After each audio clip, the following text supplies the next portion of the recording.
Here are 10 mistakes every beginner cook makes when they begin their journey in the kitchen. I've been to culinary school and spent 15 years in the restaurant industry, which addressed all the issues novices make, like not patting their protein dry before searing it. This is one of the most fundamental techniques you can do to ensure all the protein you're searing, broiling, or even grilling achieves that beautiful dark brown crust. This applies to beef, chicken, pork, and especially fish. When the outside of the meat has moisture on it, you end up steaming your meat instead of browning it, which can also cause sticking. This browning is also known as the Maillard reaction, which is an interaction between sugar and amino acids in the meat when heated to 285 and 350 F over high heat, browning the meat to greatly enhance the flavor and add more crispiness. So in the end, be sure to take a few extra seconds and pat everything dry on all sides with paper towels before seasoning and cooking. Next up, so many cooks never account for carryover cooking. This is the rise in internal temperature as meat or vegetables sit for a period of time immediately following the removal from cooking and sitting before being served. It can result in way overcooked steak, mushy vegetables, dried out chicken, or way past al dente pasta.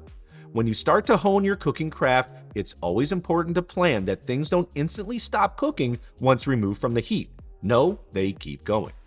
So to counter this, it's wise to pull off your fish from the grill a few minutes earlier or shock your vegetables in an ice bath before reheating at a later time, or take the steak out of the pan a few degrees before your desired internal temperature before resting. Which we'll get to in a minute, but first, number 3, the oil you're cooking in is not hot enough. The number one cause for breaded food like steak or calamari completely falling off when cooking is because the oil just isn't hot enough. Not only can it cause the breading to immediately remove from whatever it is you're cooking, it can also cause food to stick to the cooking surface. When the oil is too cold, the food ends up absorbing it, which can also cause it to be soggy rather than crisping and browning up.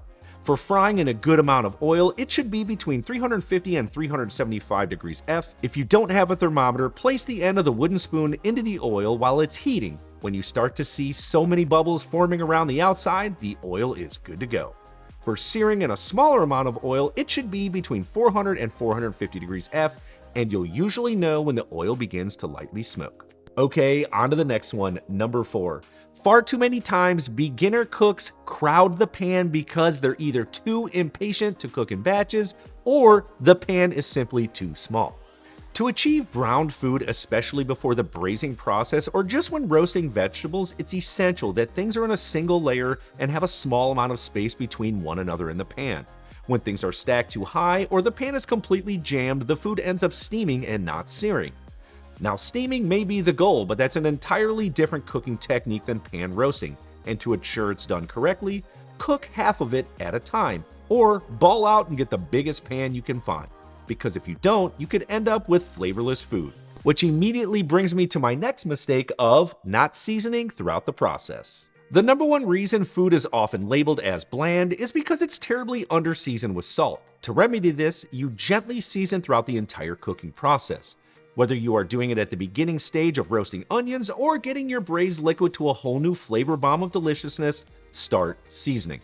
Don't wait until the end when you gently season throughout the process. You actually end up using less salt because as things cook down, they become more concentrated in flavor, and that includes the salt. So season the meat before searing, season the vegetables after, season the stock before braising. Do it, and I promise it'll lead to more delicious food. Which actually is the perfect segue into number 6, not tasting your food throughout the entire cooking process. First and foremost, for beginner cooks and chefs, this allows you to know what things taste like and their texture at every single stage of every procedure. Insanely important to getting better in the kitchen and often so overlooked. Don't believe me? Just watch Gordon Ramsay on Kitchen Nightmares when he's constantly hollering at the cooks to just taste the food. It's well done! Look at it, it's well done, we praised it! If not, you're simply guessing on how the food will turn out in the end, and after all that time prepping and cooking, it's so easy to quickly cook a small amount of something to ensure it's flavorful, or to dip a spoon in a sauce to see where it's at. This is the quickest way to understand cooking and how to get better along with timing, which we'll get to in a second, but first, number 7. New cooks so often forget to rest their beef, chicken, and pork, and it ends up draining out all their juiciness, resulting in dried out, flavorless meat. Nope, no good. Resting the meat allows for the muscle fibers to relax and for the juices to rush back in and redistribute throughout the entire thing, which ends up creating a more tender, juicier cut of meat. A very general rule of thumb is 4 to 5 minutes of resting per 1 inch thick of meat, and more like 10 to 20 minutes for bigger cuts and 30 minutes to an hour for gigantic roasts like a turkey. Here's what happens when you cut directly into meat after cooking compared to when you let it rest before slicing. Minimal loss of moisture. Don't skip this. It's the difference between dried out food and amazing, delicious food. All right, next up, not understanding timing when it comes to preparing an entire meal. Finishing up the amazing sauce and then cooking the pasta, making you wait another 20 minutes. Cooking the chicken all the way through and then starting on the potatoes. Obviously, this results in cold, dried out food. Now, without question, this takes practice and gets easier over time. But the most important aspect to factor in is figuring out what takes the longest to cook and starting there, followed up with cooking things that require less time in between so that everything finishes together and is ready for serving. Assuming everything is already prepped up and minced out, baking the potatoes and in the meantime searing the steak and roasting the veggies. Or resting meat, which can take 5 minutes, where you can then quickly glaze some carrots and butter to finish up. In addition, it's also good to understand how long things can hold for. A sauce can easily be reconstituted if you do that first. Cook and keep the rice before making the stir fry. And I can't say it enough, practice makes perfect. But I believe in you and I promise you can do it. Now, before we get to one of the most crucial mistakes, we have to talk about when to add and to cook garlic. So often, newbie cooks add garlic in the beginning of the cooking process, which can immediately cause it to burn or brown too quickly, which can end up making your food bitter. Now, I'm Italian and I absolutely love garlic, and I believe one of my old chefs, Matt Templeton, taught it to me the best. Once you can smell it in the pan while it's cooking, it's done. I mean, what is that? Maybe 30 seconds? So consider adding it in after a long pan roast of something like onions before deglazing or adding in other ingredients.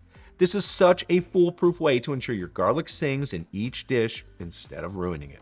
Now, last but not least, number 10. So often, people look to add more ingredients and garnishes instead of implementing good cooking techniques from the start. Quick, the dish needs something, more herbs, more toppings, a more unique sauce, when in the end it just ends up confusing the flavors that oftentimes don't belong. When a lot of the classical dishes we know today, like cacciatore or schnitzel or even sudado de pollo, were invented, it was based on what was available and how can I cook it to make it delicious. There was no quick run to the store to get more of this or that. No, they knew proper cooking would bring out the most flavor. Easy, delicious, and more times than not, simplicity is elegant, not the overcomplicated 45 ingredient dish, except for things like mole, of course, but that's for another time. Don't overdo it. Master the art of the technique and gesture, and you'll find that your food is far better. And there you go, 10 mistakes cooks and chefs often make when they begin their cooking quest and how to avoid them. And as always, use what you have on hand and can afford and apply it to good cooking, because the result is always amazing food. And if you're looking for more inspiration on how to hone those kitchen skills, check out my 10 insider tips that I learned from professional chefs.